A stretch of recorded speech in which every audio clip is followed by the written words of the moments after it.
नमस्कार दोस्तों, मैं डॉक्टर शेखर चौधरी।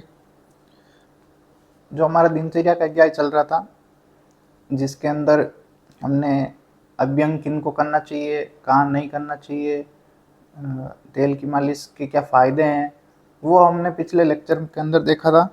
और आज हम जो आगे देखेंगे वो है एक्सरसाइज के बारे में, कि एक्सरसाइज के बारे में या फिटनेस के बारे में आयुर्वेद क्या कहता है। तो इसका जो अगला श्लोक है वो ये है कि लाघवम कर्म सामर्थ्यम दीप्तो अग्नि मेदस्य विभक्तगन गात्रतो व्यायाम दे उपजायते। मतलब कि एक्सरसाइज करने से लाघवता, शरीर में लघुता उत्पन्न होती है। मतलब जब आप एक्सरसाइज करते हो या आप जिम जाते हो या आप सुबह सुबह योगा करते हो या फिर आप पैदल चलते हो, नॉर्मल एक्सरसाइज करते हो, इससे जो होता है वो होता है कि शरीर के अंदर हल्कापन आता है, लघुता आती है। आप सुबह उठते ही जो आप रात भर सोते हो उसकी वजह से जो जड़ता उत्पन्न हो जाती है, शरीर में गुरुता आ जाती है, शरीर भारी भारी लगता है। तो हम स्ट्रेचिंग वगैरह करते हैं कि गर्दन में जगड़ाहट हो गई है या कमर में जगड़ाहट हो गई है, कंधे में जगड़ाहट हो गई है, तो इसके लिए हम जो एक्सरसाइज वगैरह करते हैं, इससे क्या होता है कि वो हल्कापन हो जाता है और वो जो जड़ता रहती है वो ख़त्म हो जाती है। तो इसको करने से ये एक फ़ायदा है। उसके बाद में कर्म सामर्थ्य। कर्म सामर्थ्य मतलब कि स्टेमिना, शरीर में जो स्टेमिना है वो बढ़ जाता है। मतलब कि आप जब सुबह सुबह एक्सरसाइज करते हो तो फिर आपको दिन भर के अंदर आपको जल्दी थकान नहीं आएगी, आपका जो काम करने का जो सामर्थ्य रहेगा वो बढ़ जाएगा। आप ज़्यादा कैपेसिटी से काम कर सकते हो, ज़्यादा देर तक काम कर सकते हो, ज़्यादा आसानी से काम कर सकते हो। और आप है कि दूसरों के मुकाबले आपको जो थकान आएगी वो उतनी जल्दी नहीं आएगी, आप लंबे टाइम तक काम कर सकते हो। इससे आपका स्टेमिना बनता है। तो ये भी एक व्यायाम करने का या एक्सरसाइज करने का फ़ायदा है। उसके वो आगे बोला कि दीप्त अग्नि। अब दीप्त अग्नि मतलब कि आपकी जो पाचन की शक्ति है या भूख लगने की जो ताकत है वो बढ़ जाती है। आप सुबह एक्सरसाइज करते हो, उसके बाद में आके जब आप नहाते हो तो उसके बाद में आपको भूख लग जाएगी, आपको जल्दी भूख लग जाएगी। अगर आपको ये सारी बीमारियाँ हैं कि आपको भूख नहीं लगती है, आपको शरीर में पाचन नहीं होता है, आपके शरीर में खाया हुआ नहीं लगता है, तो आप ये करिए कि आप एक्सरसाइज करना शुरू कर दीजिए। सुबह सुबह आप मॉर्निंग वॉक करिए, छोटा मोटा योगा करिए, अनुलोम विलोम करिए या फिर जिम जाना शुरू करिए। तो जो ऐसी सारी चीज़ें रहेगी जहाँ पर आप कार्डियो वगैरह जो कर रहे हैं, तो इससे आपकी है कि जो शरीर के अंदर की जो अग्नि है वो प्रदीप्त हो जाएगी, आपको भूख लगना शुरू हो जाएगा, आप जो खाना खाते हो वो आपका खाना अच्छे से पचना शुरू हो जाएगा, आपकी धातुएं करेक्ट होने लगेगी। तो ये सारी चीज़ें भी व्यायाम करने से या एक्सरसाइज करने से आ सकती है। उसके बाद में बोला है कि मेद से, मतलब अब ये उनके लिए जो वजन बढ़े हुए पेशेंट रहते हैं या वजन जिनका बढ़ा हुआ है और वो अपना वजन कम करने के लिए फिर वो जिम जाना शुरू करते हैं, फिर वो जिम जाते हैं और लेकिन फिर भी वो कुछ ऐसी एक्सरसाइज करते हैं कि जिनसे उनका वजन कम नहीं होता है। तो ऐसा क्यों है? तो इसके बारे में मॉडर्न साइंस का अपन देखेंगे। लेकिन ये मेद कशी कैसे करवाएगा कि जब आप एक्सरसाइज करते हो तो आपके शरीर से जो पसीना निकलेगा, तो जो पसीना रहता है, जो द्रव भाग रहता है शरीर का, जो द्रव भाग है वो जब खत्म होना शुरू होगा या बाहर निकलना शुरू होगा तो आपके जो शरीर की जो सबसे पहले जो सूजन रहेगी, क्योंकि जब वजन बढ़ा हुआ रहता है तो शरीर के अंदर सूजन भी बढ़ी हुई रहती है, जो कि द्रव भाग रहता है, मतलब कि आप पानी समझ लो। तो सबसे पहले वो खत्म होना शुरू होगा तो आपका 2-4 घंटे मतलब कि 2-4 किलो जो वजन है वो आपको पहले जल्दी दिखाई देगा। उसके बाद के अंदर जो मेद रहेगी, जो फैट रहती है अपन के यहाँ पर बेली के ऊपर या फिर पेट पर, तो वो है कि वो फैट है वो जल्दी, मतलब कि धीरे धीरे जो मेद है वो पिघलना शुरू होगी। जो कि मेद का उपधातु है वो स्वेद है। जब वो मेद से उपधातु स्वेद ज़्यादा बनेगी और वो जो स्वेद रहेगा, जो पसीना रहेगा वो ज़्यादा जब निकलेगा तो ऐसे उस तरीके से मेद का क्षय होने लगेगा और आपका वजन है वो धीरे धीरे घटना शुरू हो जाएगा। इसके लिए आपको लोग जिम जाते हैं, एक्सरसाइज करते हैं, लेकिन वो सही एक्सरसाइज नहीं करते हैं कि जिससे वजन कम करें।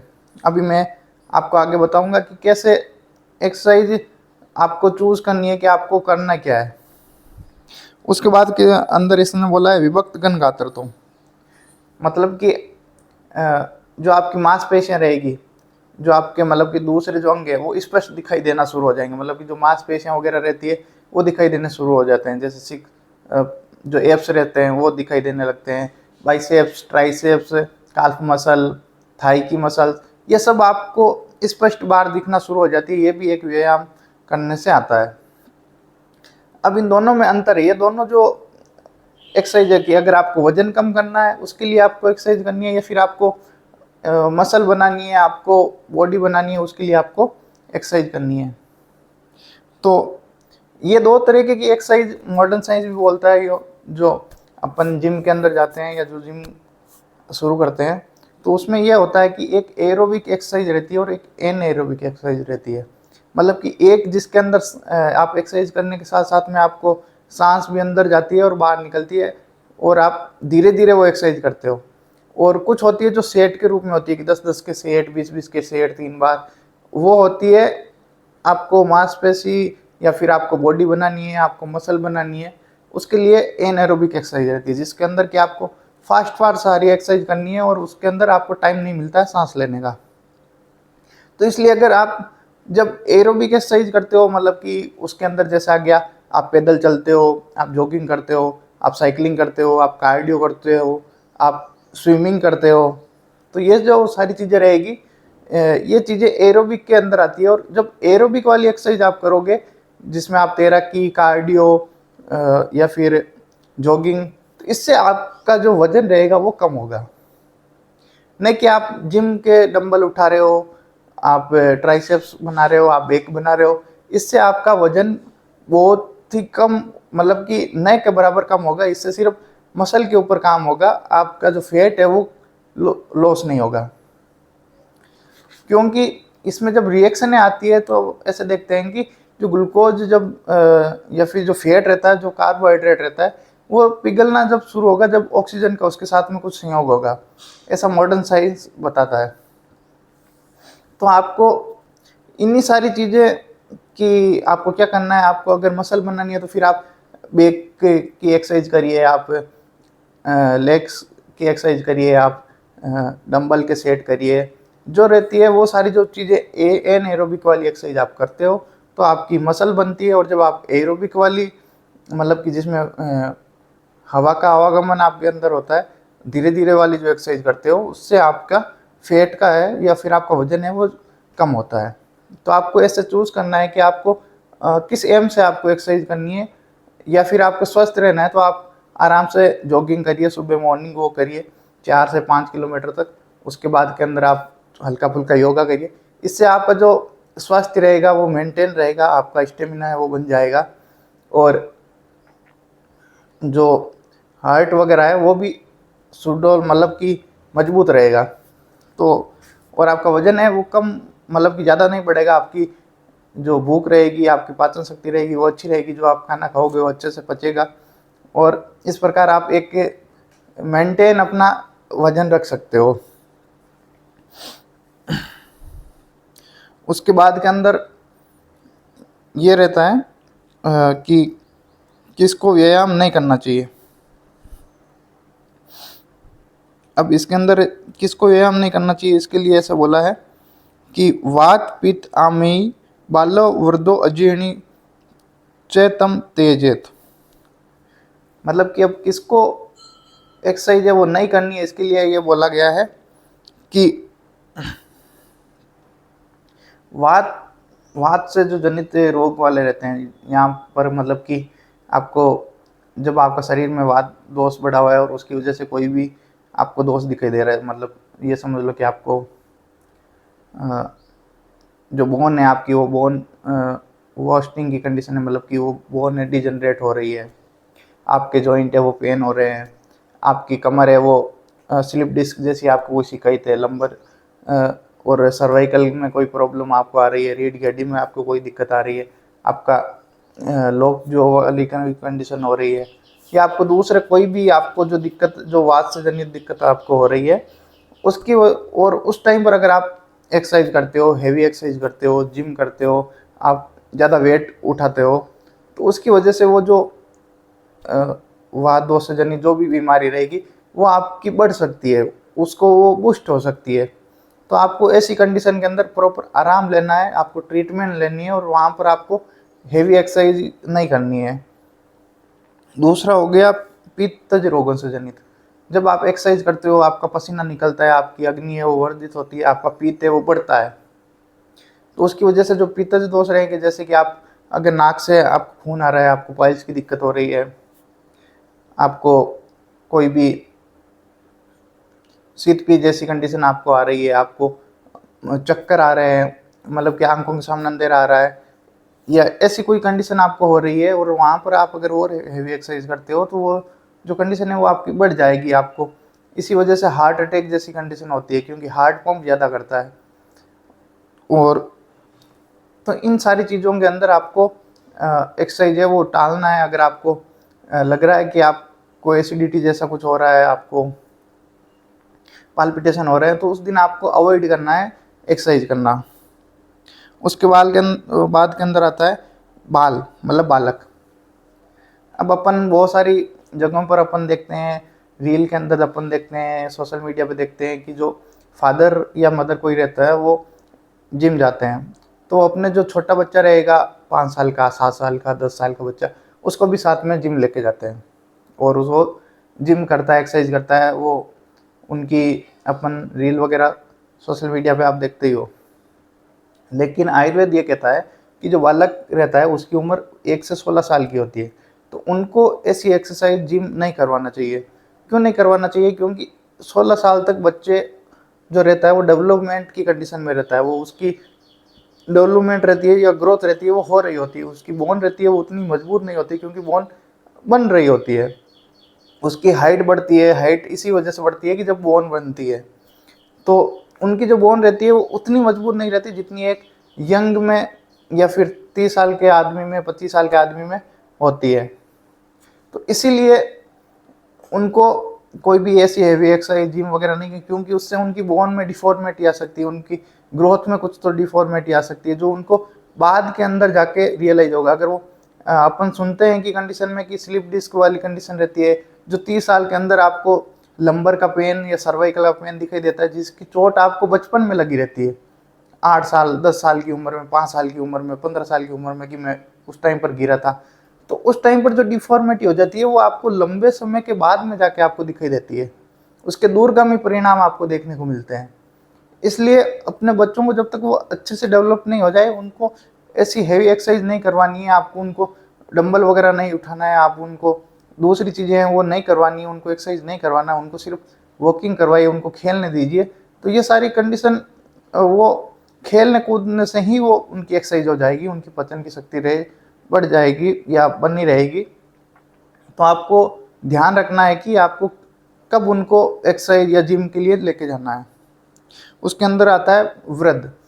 जो वृद्ध की उम्र ऐसे बोला गया है कि 70 साल के बाद के व्यक्ति, जो पहले के लिए अप्लाई होता था, लेकिन आजकल तो 50 साल के बाद ही वृद्ध की अवस्था देखने को मिल जाती है, 45-50 साल के बाद, क्योंकि उसके बाद के अंदर उनकी वापस कि 70 साल जो बूढ़ा रहता है वो वापस बच्चा बनने लगता है, मतलब कि वो छोटा होने लगता है, उसकी बोन है वो डिजनरेट होने लगती है, बोन छोटी होने लगती है, बोन कमज़ोर होने लगती है। जो लक्षण बच्चे में होते हैं वैसा ही वृद्ध के अंदर होने लगते हैं।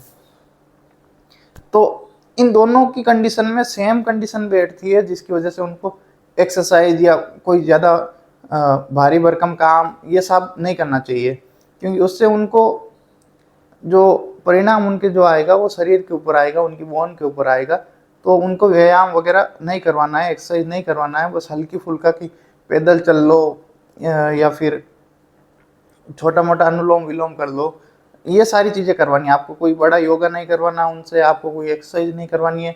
और अगर कोई ऐसा सजेस्ट करता है तो उसको साफ मना करना है, उनको बताना है कि ये उम्र उनकी नहीं है एक्सरसाइज करने की।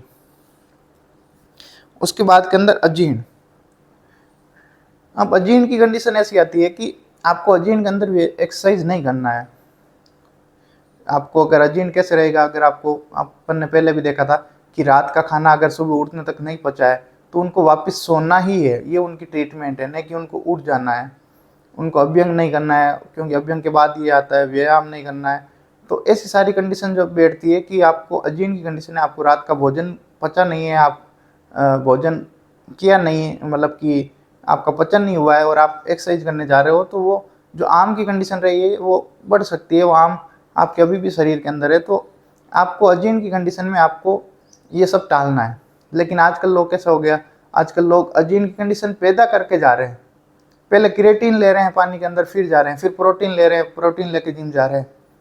तो आप अजीर्ण अपने अंदर शरीर के अंदर बना के अजीर्ण की अवस्था ला के आप एक्सरसाइज कर रहे हो, तो इसके जो परिणाम रहते हैं वो आपको शरीर के ऊपर देखने को मिलते हैं। फिर हेयर लॉस आपको देखने को मिलता है, आपको दूसरी लेडीज के अंदर पीसीओडी पीसीओएस जैसी बीमारियां देखने को मिलती है, और आपको जो आपकी मेंटल ग्रोथ है वो आपको कम होती हुई दिखने को मिलती है। आपको दूसरी जो बीमारियां हैं वो आप उसके आदी होते जाते हो।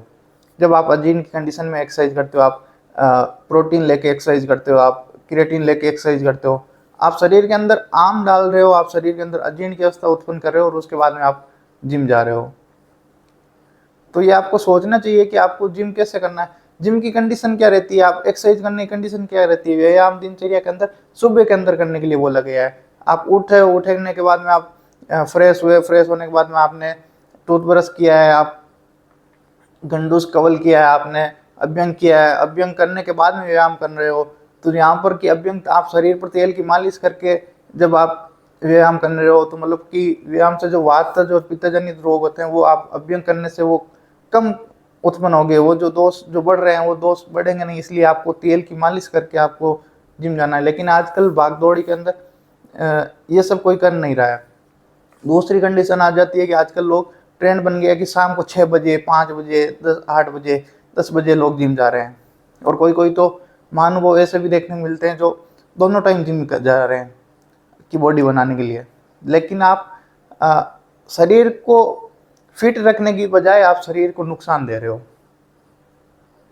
आपको जिम जाना है तो आप सुबह जल्दी उठिए, सुबह जाके जिम करिए।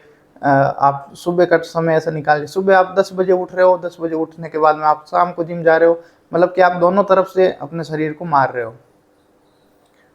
आप अक्षय कुमार का उदाहरण देखते हो, वो सुबह 4 बजे उठता है, 4 बजे जिम करता है और रात को सोता है। तो रात को जिम क्यों नहीं करना है, क्योंकि आप शरीर जो रहता है वो दिन भर थका रहता है, आप एक्सर्शन करते हो और उसके बाद में और एक्सरसाइज करते हो, मतलब उसको और थका रहे हो। जो हार्ट आपका पूरे दिन भर के अंदर थका है, उसके बाद में आप रात में उसको और थका रहे हो, जहाँ उसको आराम की जरूरत है, जहाँ रात के अंदर हार्ट खुद अपना काम है वो कम कर देता है, स्लो डाउन हो जाता है, आप उस पर प्रेशर दे रहे हो, आप उस पर और ज़्यादा एक्सरसाइज कर रहे हो, हेवी एक्सरसाइज कर रहे हो, ऊपर से आप प्रोटीन लेके कर रहे हो, उस पर क्रिएटिन डाल रहे हो, उसको और पंपिंग करवा रहे हो, जिसकी वजह से आपको आजकल जो जिम के अंदर हार्ट अटैक के जो कंडीशन आ रही है, कार्डियक अरेस्ट की कंडीशन आ रही है, या फिर आप ये अपने कॉन्सर्ट के अंदर जो आ रहा है, क्योंकि कॉन्सर्ट रात में होता है, जब आप हेवी बोलते हो, मतलब कि आप गाते हो या फिर आप ज़्यादा एक्सरसाइज करते हो, तो आपको हार्ट अटैक, कार्डियक अरेस्ट ऐसी कंडीशन आपको देखने को मिलती है। तो इसलिए ये कभी न्यूज़ नहीं आएगा कि सुबह 6 बजे कोई जो एक्सरसाइज कर रहा था, 7 बजे कर रहा था, उसको हार्ट अटैक आ गया। रात के अंदर की सारी न्यूज़ आती है। तो आपको समझना चाहिए कि आप जो एक्सरसाइज कर रहे हो या जो आप फिटनेस पे ध्यान दे रहे हो, उसका टाइमिंग आप बैठा नहीं पा रहे हो। आप सुबह लेट उठ रहे हो, वो एक खराब, आप रात में वापस जिम जा रहे हो, वो दूसरा खराब। आप दोनों तरफ से आप अपने शरीर को मार रहे हो। तो आप अपना जो जिम जाने का टाइम रहता है या आप एक्सरसाइज करने का टाइम रहता है, वो आप सुबह के समय पर शिफ्ट करिए, आप सुबह के समय पर जिम करिए, एक्सरसाइज करिए, जिससे आप दिन भर अच्छे समय तक आप काम कर सकते हो, आप में लागत उत्पन्न मतलब होगी, आप अच्छे मन से आप काम कर सकते हो, और साथ में आपकी बॉडी वगैरह जो रहेगी, या फिर आपको फैट लॉस जो आपको करना है, वो उसके परिणाम आपको अच्छे देखने को मिलेंगे। आपको एक्सरसाइज के जो रिजल्ट है वो आपकी टाइमिंग के ऊपर ज़्यादा निर्भर करता है कि आपको बॉडी आपकी कैसी फिट रह रही है, आप कार्डियो कर रहे हो, जो सही ट्रेनर रहते हैं, जिम ट्रेनर रहते हैं, या जिनको सही नॉलेज रहता है, जो सही आयुर्वेद डॉक्टर होते हैं, या जिनको सही नॉलेज होता है, वो जो इंसान समझदार होता है वो हमेशा सुबह जल्दी उठ के ही प्रेफर करता है कि सुबह एक्सरसाइज करना चाहिए।